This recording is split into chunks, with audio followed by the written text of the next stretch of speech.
Hello, friends and fellow seekers. Welcome back to the Law of One Spiritual Advice podcast. My name is Elle, and today I would like to talk about depression and purpose and sort of give you some non-medicinal tips for navigating this sometimes interesting and difficult-seeming life. And so I have learned a few things over my few decades on this earth, and they are in the area of purpose and depression and basically like what gives you meaning in life. And these are some things that I would like to reflect on today as I share a few Law of One quotes as well. So like I just said at the very beginning there, I consider depression to be basically a lack of meaning or a lack of purpose.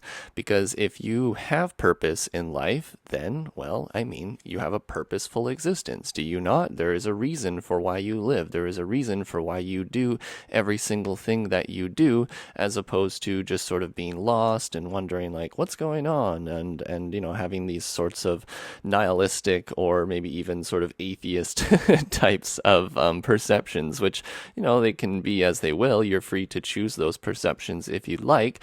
However, I do think that in trying to explain my sort of version of reality to you about purpose, I think it requires us to re-envision reality. And so maybe you have got yourself into the sort of physical, mundane, what you can see with your eyes is what reality is. But my friends, that is the physical, and there is a metaphysical existence to life as well. So I think we need to sometimes re-envision reality so we can get a better idea of what it is that we're doing here and what this whole, illusion type thing is about. And so we can sort of focus on what is the meaning of this existence and the meaning of our purpose here. So I like to sort of reevaluate my perception of reality in that area. In other words, if you are sort of left with this, just like the base scientific type of thinking, then you can sometimes be let down the path of, like atheism, nihilism, and those who maybe seek with the measure and pen. In other words, they seek only proof, only those things that can be proven and scientifically shown on a piece of paper with data. Those things are the only things that are true, and nothing else is true, right? And this is coming from somebody who is, quite a fan of the scientific method and that type of rational thinking. It's just that I know that it needs to be balanced. So don't get me wrong in saying that, all of these things are silly. They definitely have their point, and they actually are true in certain respects, but they need to be balanced with the sort of metaphysical reality of existence. Because you may be often thinking to yourself, like, does what I do even matter? Was anything even matter? Like, what if I just did nothing? Or what if I just ceased to exist? Would anything really change? And those are the types of things that are worth pondering. However, I will hopefully lead you to some hints as to, what may be a more sort of healthy perception of reality. So I'm going to start with a quote here from the Law of One material, raw material, from session 1.10, right at the beginning. The questioner asks, in other words, if an individual tries to act as a catalyst in general to increase the awareness of planetary consciousness, is he doing nothing but acting upon himself? And then the rest of the question's cut off, but that's pretty much good for what we're trying to get at here. So raw answers, we shall answer your question in two parts, and I'm just going to read you the first part. They say, firstly, you must understand that the distinction between yourself and others is not visible to us. We do not consider that a separation exists between the consciousness-raising efforts of the distortion which you project as a personality and the distortion which you project as an other personality. Thus, to learn is the same as to teach, unless you are not teaching what you are learning, in which case you have done they little no good.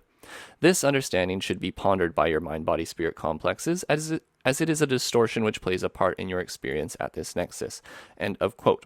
So I suppose what you would want to pull out of that would be that the illusion of separation, right? My understanding is the illusion of separation is a very convincing illusion of a separation, and that is where we live. And it is made like that on purpose so that you have the free will choice to either basically believe in only what you see, or you may, sort of enact some faith and believe what you see plus, what you feel and you intuit from from the universe and from your experience. So they say they do not consider that a separation exists between the consciousness raising efforts of pretty much us as an individual and other people.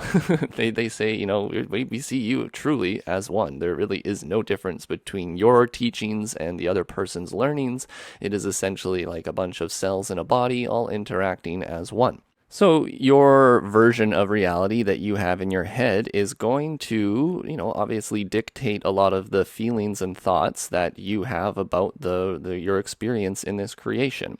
And what I'm trying to suggest and get at here is that if all is one, then either to serve yourself or to serve others is basically the same thing. And so I know that when we talk about law of one stuff, and there's a lot of talk about service to others and service to self, and where my intentions, and anytime I'm acting in service to self, am I doing evil? And no, my friends. So, the way I understand it is that there is no difference between you and other people. So if you truly have good intentions to basically just serve or just to be a good being, a good light being, then you would see yourselves and others as worthy of being served. You're not necessarily making distinctions between yourself and someone else as to are they worthy of service. If I serve myself today, am I being selfish? Honestly, if you were really pure in your intention and you just sought to serve no matter what, well then you see others and yourself as a part of these seemingly same equation. There shouldn't really be any friction between those two types of thoughts in that you are the other person and they are you. So what is good for you is good for them, and what is good for them is good for you.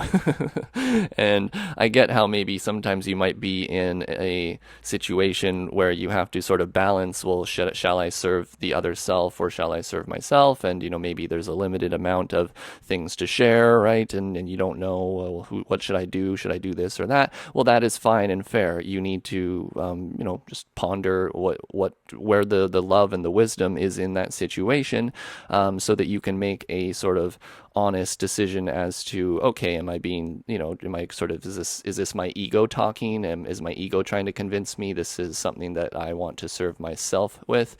Or is it something more so that, I could probably do without, and I could share this with another self and all as well. But regardless, I guess my idea is I want to stress the fact that when you're serving yourself, you're not being selfish, okay? Because service to others includes service to self. And I will share with you a quote of that right now. From session 7.15, Ross states, "The law of one blinks neither at the light or the darkness, but is available for service to others and service to self. However, service to others results in service to self, thus preserving and further harmonizing the distortion of those entities seeking intelligent finity through these disciplines." So, in other words, whether you are serving yourself or serving others, you are serving, my friend, right? There is no difference between those two. And in fact, the way to sort of solve the paradox of what is service to others and service to self is in this right now. It's more so when you are just doing service to self, well, then the intention is only to see sort of the self as the main important creator in the experience, and that all should serve me. Why shouldn't that be? And to somewhat degree, that's partially true, right? But the sort of larger truth of the situation is that we are all one, and therefore, whether you serve others or serve yourself, you are serving the self, right? Because you are everyone in a way. And so the idea is to not put that illusion of separation between you and other selves, and instead see them sort of as portions of yourself. And thus, when you serve other people, you are serving yourself. And I know that's in like a metaphysical, philosophical way, but even just on a human, down-to-earth way, when you serve someone and you lift them up, does it not make you feel better? Do you not also gain from serving others in your attempts to serve other people? Yes, of course you do. Well, maybe not all the time. I know sometimes our intentions are one way to serve positively, and maybe the the outcome may not be as wonderful as we were expecting, and so you might actually feel bad about your attempts to serve. But that is all good and well, because you hopefully have good intentions, and you'll take that back into your mind and your heart, and see how you could possibly do a little bit better in the future. Okay, so now we have sort of the groundwork laid for this, okay, which is that service to others and service to self are seemingly the same thing. And so now, where do we find purpose in life? Where do we find meaning? And for me, it is specifically in sharing what is like they have a quote here where they, sharing the love of the creator as it is known to the self. That's all you can do, right? You know yourself, you know what you're about, you know your thoughts and feelings to a sort of minimal degree, and you probably have some decent discernment in yourself, and so and things that you find joy in, and the things that you like to create, etc., etc. So this is a part of you. You are a part of infinity, and therefore infinity is not something that can be held in your hand and proven to others. Is all you can do is then just share your being with other selves, right? All you can do is share your being with other selves, and that can come in the ways of service to others in an infinite amount of ways. So I'll try to bring this down to the level of human aspects and explain to you just some generalities from my life. So what do I like to do, right? Well, I mean, I like to do lots of things, but I'm just going to pick one subject matter for you right now, okay? I like to skateboard. So I enjoy skateboarding. It is a source of like venting for like my creativity. It is a way for me to get physical exercise. It is a way for me to feel connected, like in the moment, in that when I'm skateboarding and attempting to do tricks, I'm very focused in on the moment and sort of like nothing else. It brings joy to my life. It there's lots of things that are, just whatever, pick your sport. You have all the reasons why you do what you do.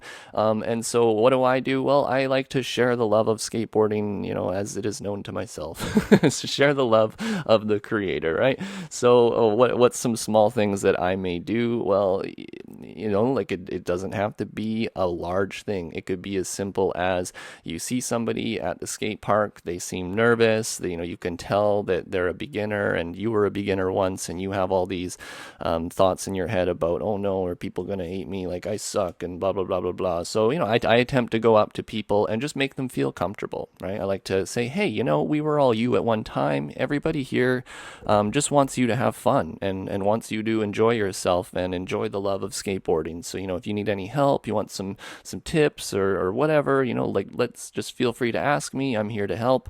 Otherwise, just take it easy and try not to worry so much and don't be so nervous and you got this, my friend. Like, go ahead and keep on riding. And then another thing that I like to do is to save my old skateboards that I will have, just like sitting in the back of my car, because I've been skateboarding for many, many years. I don't know, 15, 17 years or something. And so I'm a little bit spoiled with my quality of skateboard that I like to ride. In other words, when you're young, you usually have like a really old crappy skateboard that you've ridden forever for the whole year, and it's gone through the rain, and the tail and the nose are all shaved down and square from from dragging it on the sidewalk and things like that. So I can do just something simple and put like an old skate deck in the back of my car. When I'm at the skate park, I can see kids skating around with just the most haggard skateboards that you've ever seen, and it's as simple as saying, hey, would you like this little board that's in the back of my car? It's nothing special. It's just like, it's an old one, but it probably looks a little bit better than yours. And if you would like to have it, please take it, my friend. And I've done that a number of times, and I can't tell you how much it lifts me up and makes me feel just so wonderful to be able to give somebody something that it literally almost means nothing to me, right? Like, it's an old skateboard. It might just sit in the closet or like in like the garage somewhere where it's just sitting and collecting dust. But because I have the intention to serve and share the love of the creator as known to myself, then I'm going out and seeking those service opportunities more consciously. And it's just as simple as that, is that, you share the things that you love with other people. It's going to lift you up, especially when you're down, right? Like, sometimes I'm feeling down and I'm feeling like, man, what's this about? I have my human moments and things like that. And I can't be a perfect being of inspiration 100% of the time. I have my sort of ebbs and flows, if you will. And so sometimes, when I am getting a little bit down, then, I like to consciously remind myself of these things and, maybe get out there and try to serve. And so like, what is it to serve? Well, I think it is to sort of just be present in the present moment, and to know that all moments contain infinite possibilities for service for one maybe who is aware and awake and watching for them. And that doesn't mean that there's always particularly something to make sense of. However, to those who have that in their mind, in the back of their mind at all times, they can create some magic in this world. You can find that perfect moment where you see an opportunity for service, and it is only right now in this moment, and it might take you a little bit of vulnerability in order to put yourself out there and offer your service to this other person, and they have the ability to reject you or not, but regardless, you see it as an opportunity and your intentions are to serve. And so, my friend, you are probably doing well. So with the present moment, I have a quote here from section 65.12 from the Law of One material. They state, although you have many items which cause distress and thus offer seeking and service opportunities, there is always one container in that store of peace, love, light, and joy. This vortex may be very small, but to turn one's back upon it is to forget the infinite possibilities of the present moment. End of quote. So like I was saying, right, like we can sort of go through life and be like, oh, like what is there to do? Like, what is this all meaning about? Well, my friends, look in front of your face. Look in front of you. You have family, you have friends, you have pets, you have yourself, right? Maybe you got nobody, you got yourself, my friend. Remember, there is no difference between other selves and the self. And so you, my friend, are worthy of love and inspiring and seeking and lifting maybe yourself up, right? I could take this another direction where you see yourself. Sometimes you see yourself as like, who am I to deserve love, right? Well, maybe that's something you can work on. You do deserve love. So why don't you take a day and love yourself, right? Show yourself. I'm serious. Like, take yourself out for dinner. I don't know. Bring yourself to the beach. Buy yourself a present. I don't care what it is, but you, my friend, are worthy of being served as well. And in fact, I like to say this often. I truly believe this, that you can only serve others as purely and as with much love as my opinion, as you can love yourself and purely love yourself and serve yourself. Because that's what I've learned as I've sort of done my shadow work over the years, is that the more that I sort of inspect my own BS and my own shadow side, and I learn to love it and all my faults and all my distortions, then when I'm dealing with other people's distortions, it can become a lot easier. It's like, hey, I know what you're doing. You're basically, distorted like I was, and instead of you wanting to view reality for what it is, you're going to instead project, your sort of misunderstanding onto me. And so be it, my friend. I love you, and I hope you come around to non-distortion one of these days. And it's just easier to let go and to just be in that present moment.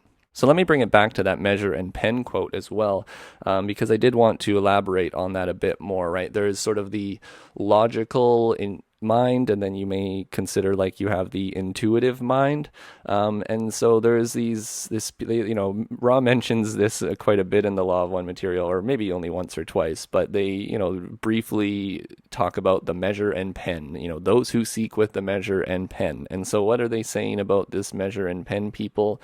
Well, I kind of already went over it a little bit before. It's that very scientific, logical thinking, which says that like only those things that I can see and see the data of that are true, and anything else is it's all just silly, right?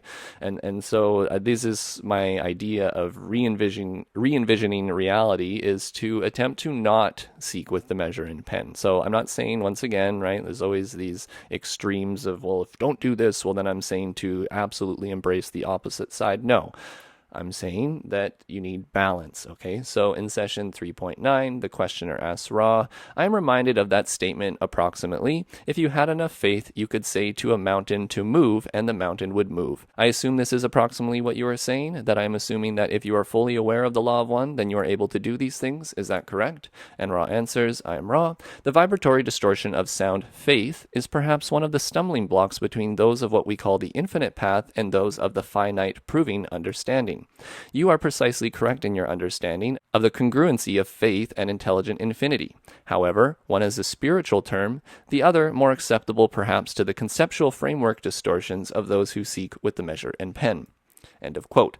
I love that one. So yes, right. So we have basically the faithful infinite path who recognizes the metaphysical existence of reality.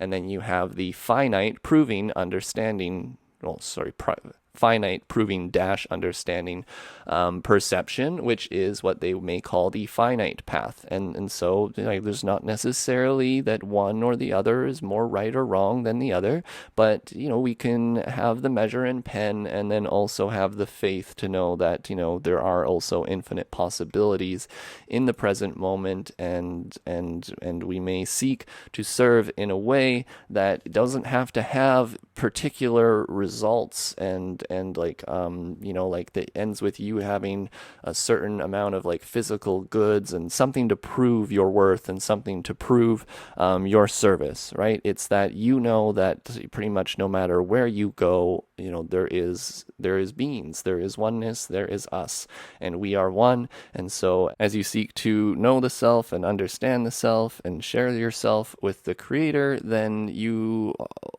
are putting purpose behind your life, right? You're putting purpose in the present moment.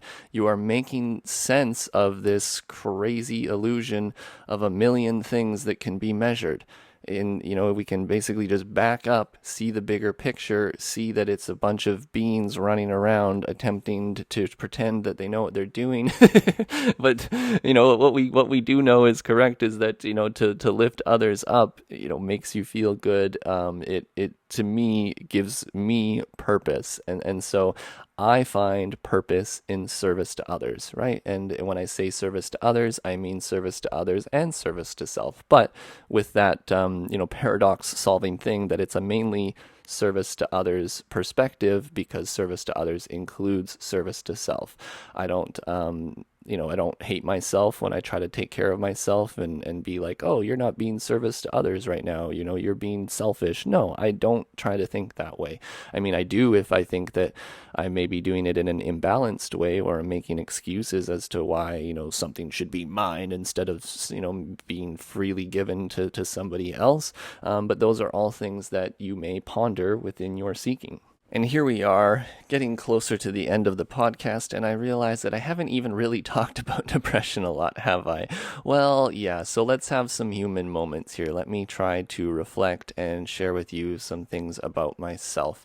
So, yeah, I mean, I don't know if I particularly deal with depression per se. I mean, it's not like I don't think I really do, but I feel like I have, here and there, or at least I have a vague idea of some of these seeming hopelessness and dreadful thoughts and feelings that can overcrowd your thinking and have you, forget these bigger ideas, these bigger thoughts about faith and the infinite path.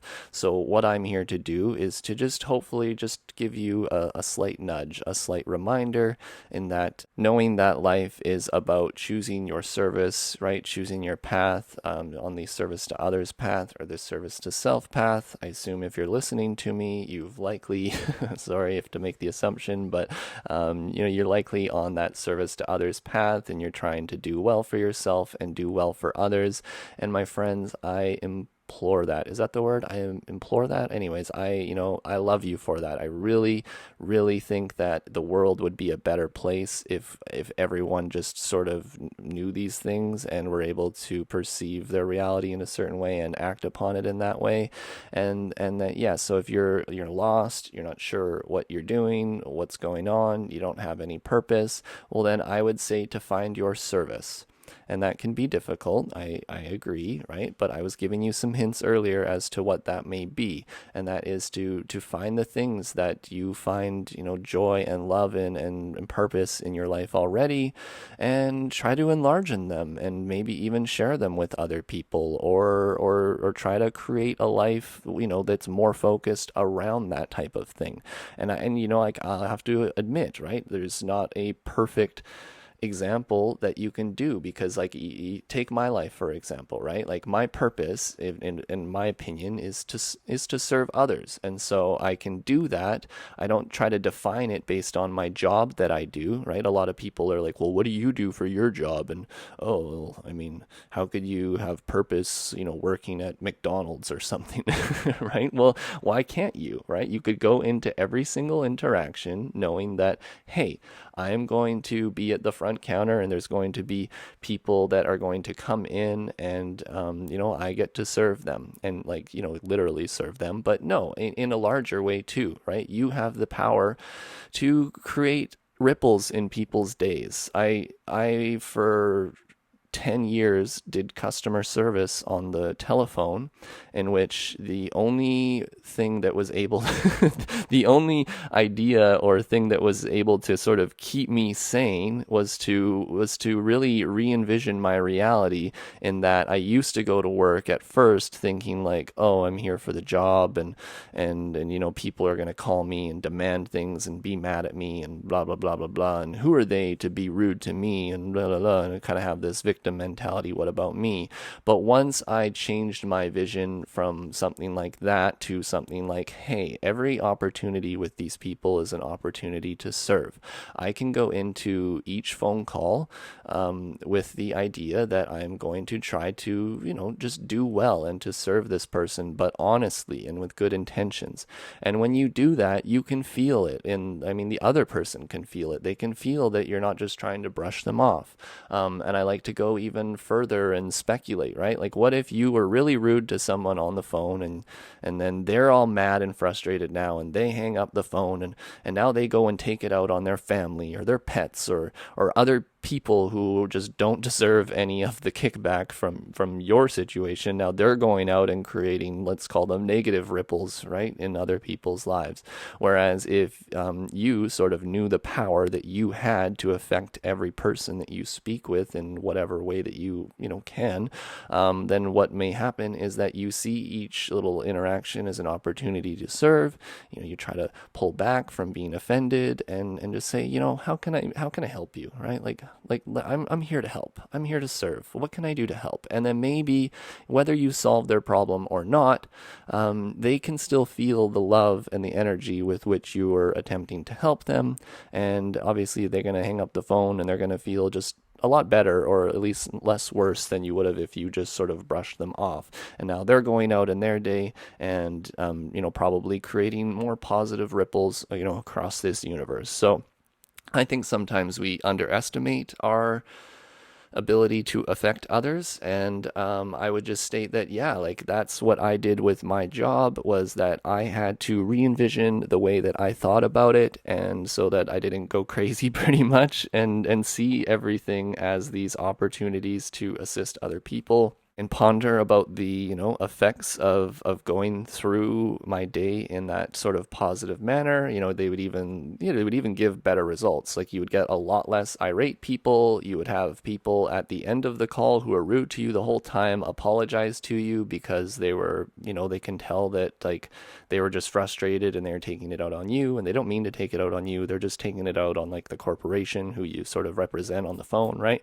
And so, yeah, I was finding that as I was able to change my perspective that way, then reality was giving me positive feedback as well. But sometimes you have to sometimes be the bigger person, sort of put the ego aside and say, how may I serve, my friend? Especially when you're yelling at me, how may I serve you? But re-envisioning your purpose in that way, it then filled me up again. It's like, I have a reason to live. Even even though it's just a silly customer service job. It's not like me doing my dream of maybe like, doing spiritual podcasts every single day. That would be awesome, wouldn't it? Right? Wouldn't that be sweet for me to be able to make the same amount of energy, money, and and do exactly what I love? Well, yeah, it would be wonderful.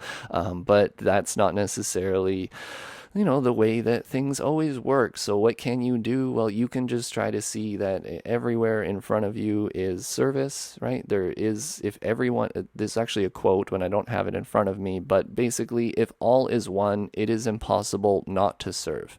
It is impossible not to serve the creator. We are all the creator, everything, the creation, the other people, the animals, the plants, the air, everything is the creator. So no matter what you're doing, you are serving, okay? So that's another aspect to this, is that you are constantly serving. So what shall you serve, my friends? What shall you serve? Where are your intentions? Where are your desires? What do you desire, right? Figure out what you desire.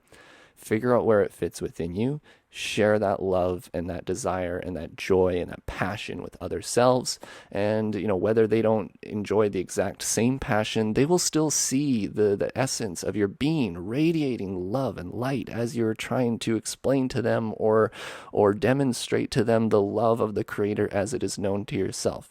And that is all you need to do, right? So, like, for example, you guys maybe don't skateboard, but if you saw me skateboarding, you would see the joy on my face. You'd see me fly through the air, do a sweet trick, land it with ease, and just like you could just feel the joy of my being, and you'd be like, wow, that looks fun. I want to do that, So yeah, that's all you really have to do, is just to sort of re-envision reality, idea of oneness and service, and then finding purpose in service, and that the things that you do matter. The things that you do matter. It's that it's very tempting to have that sort of nihilistic perspective and that sort of atheist perspective that, like, oh, well, when we die, everything's just black anyways. So what's the point, right? What's the point? Well, I mean, let's go down that route, right? What if that was true?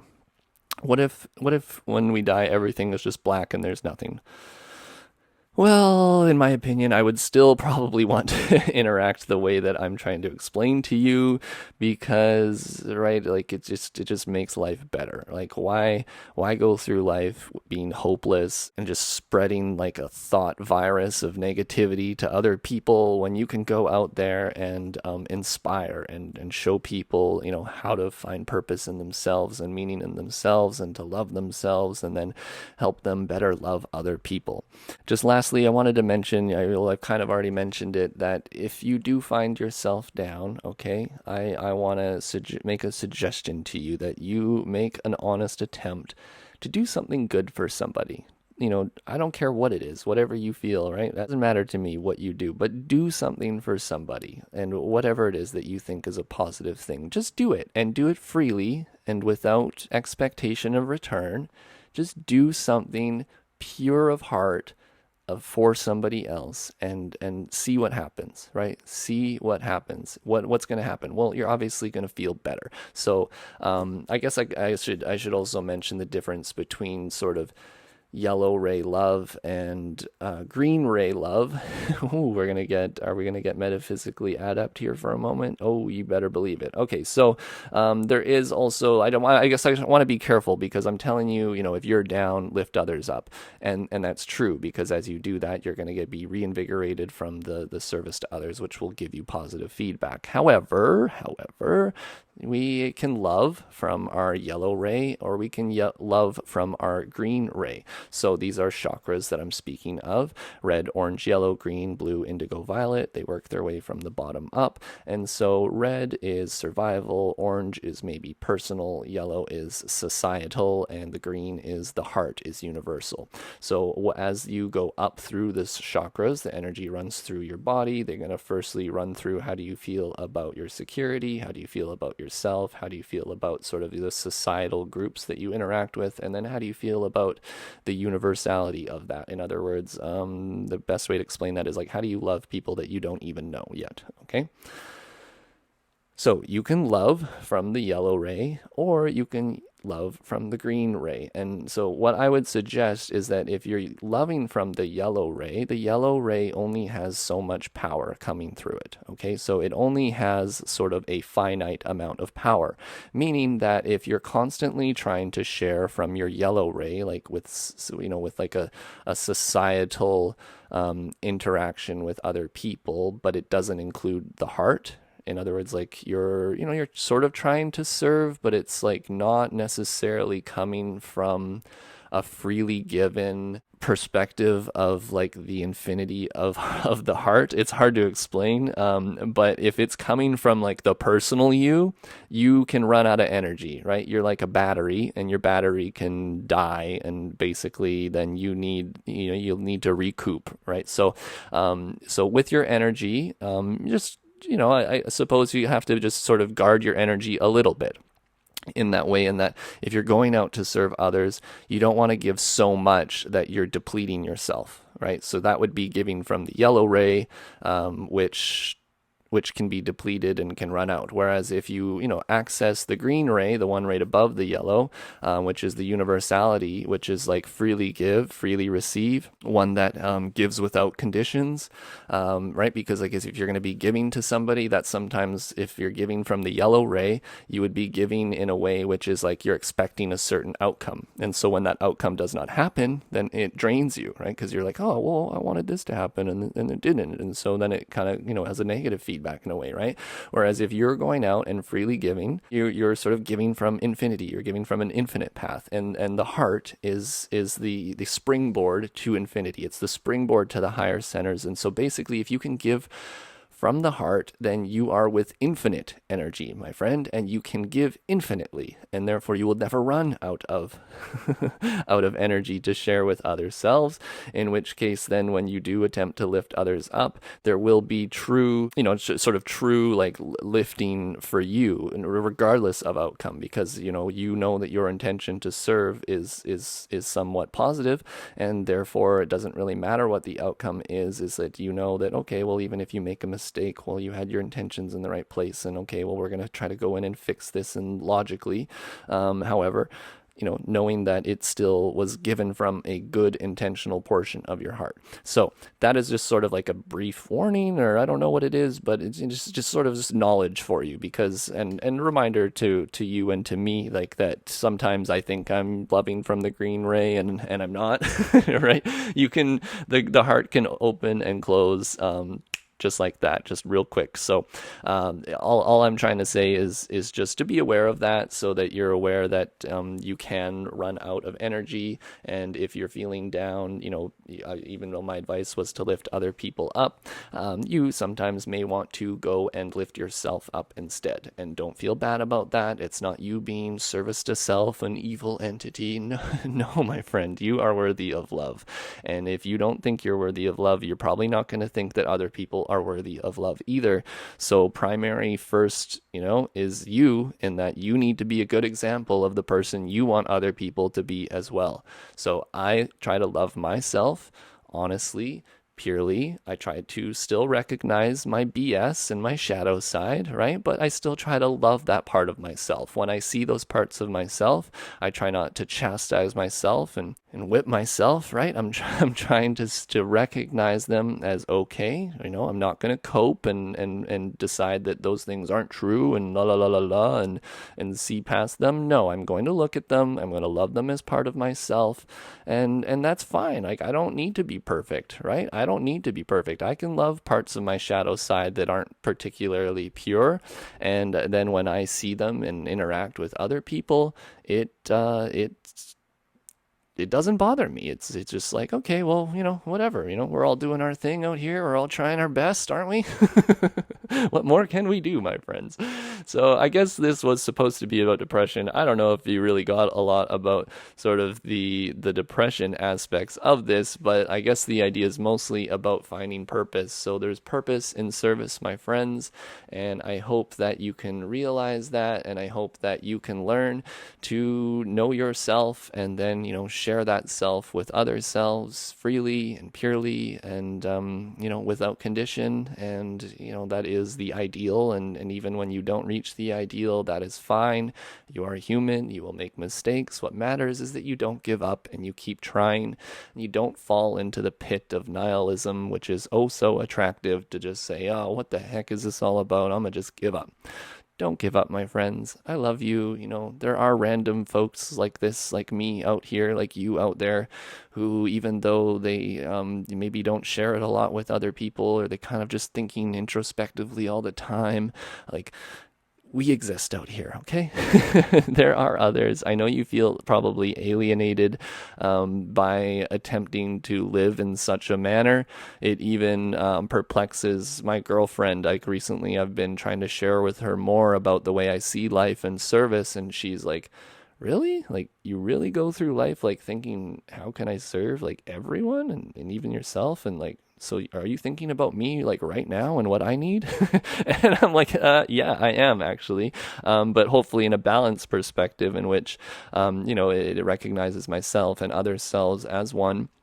And so not as to necessarily put more importance on one or the other, but, being a good example of what it is to love myself, and then also, trying my best to serve others that are in my life and in my, direct reality and experience, and to the best that I can, because that's all that I know to do. And so, here I am.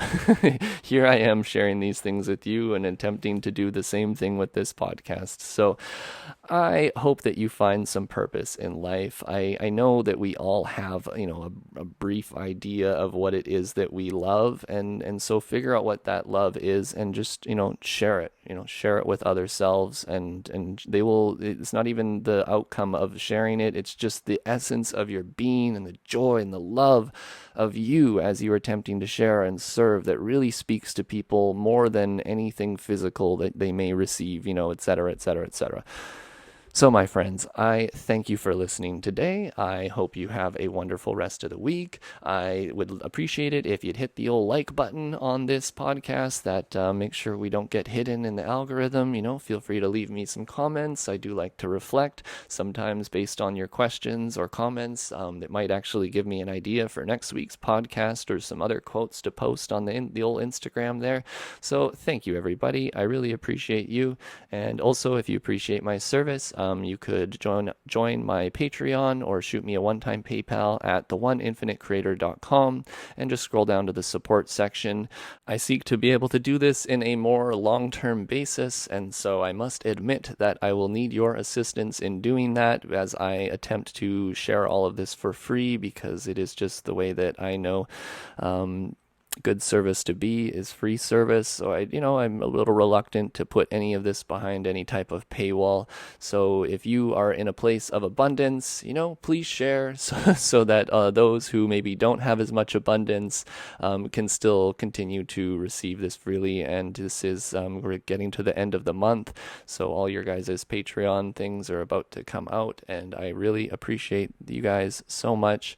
I've been having a tough few weeks, and I'm like sort of having that imposter syndrome. Please see the last podcast as to what the imposter syndrome is and the way that I think about it. But it's like sometimes I wonder, like, who am I to be this person, and who am I to ask you to join my Patreon? But I love you guys so much who remind me just, hey, you're just doing what you think is right, and we're here listening, and we see you and hear you, and so thank you guys. I'm listening, and I'm thankful. I'm uber thankful for just all of the love of all of you who see something in this and wish to attempt to lift me up and to help me share this with other people.